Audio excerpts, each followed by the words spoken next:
From medieval constraint to modern overcorrection, are we seeing a long historical rebound? To understand what's happening with modern gender dynamics, we have to zoom way out, not 10 years, not 50 years. We have to look at centuries, because what we're living through now didn't appear out of nowhere. It may be the delayed echo of a world that existed for most of human history. Hello, I am Dr. K. Paul Stoller, and boy, in the Middle Ages, life was harsh, especially for women. Marriage often happened early, sometimes as young as 12. It was rarely romantic. It was economic. A man could not tend land without help. A wife was that help. Pregnancy followed quickly. Childbirth was one of the leading causes of death. It was common for a man to marry multiple times, not from infidelity, but from loss. Women could not own land, could not hold accounts, could not borrow,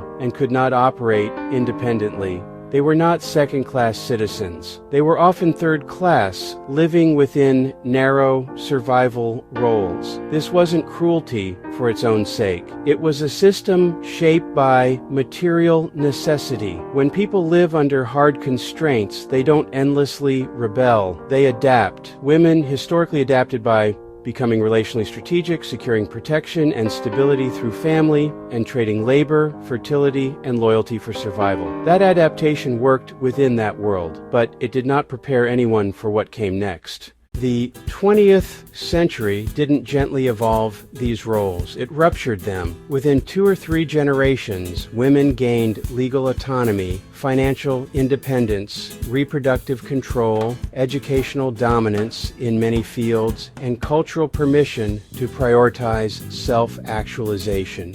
From a civilizational perspective, this was not gradual. It was a shock event. There was no historical blueprint for what does womanhood look like when survival no longer requires men. So society improvised. When long-standing constraints vanish, restraint does not automatically appear. History shows this again and again. Suppressed speech leads to chaos before norms reform. Oppressed classes leads to excess before balance. And rigid systems make sure the pendulum swings in the opposite direction. What some call dystopic behavior today is often experimentation without guardrails, not revenge, not malice, but identity formation untethered from necessity. Modern institutions discovered something troubling.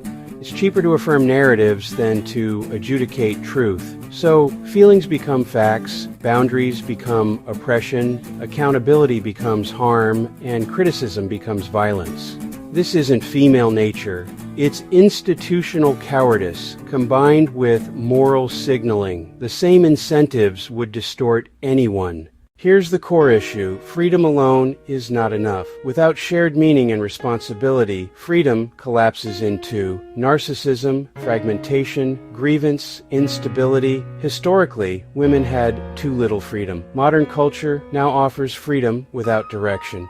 Both extremes are destabilizing. This isn't just about women. When male roles collapsed, provider, protector, builder, many men responded with withdrawal, escapism, and disengagement. Different symptoms, same underlying fracture. So, is there a cause and effect relationship between medieval constraint and modern excess? Yes, but not as revenge. It's the result of removing ancient structures faster than we replace them with meaning. This is not a war between men and women. It's a civilization struggling to balance freedom with responsibility. History suggests this phase won't last forever. The question is whether we rebuild wisely or keep swinging between extremes.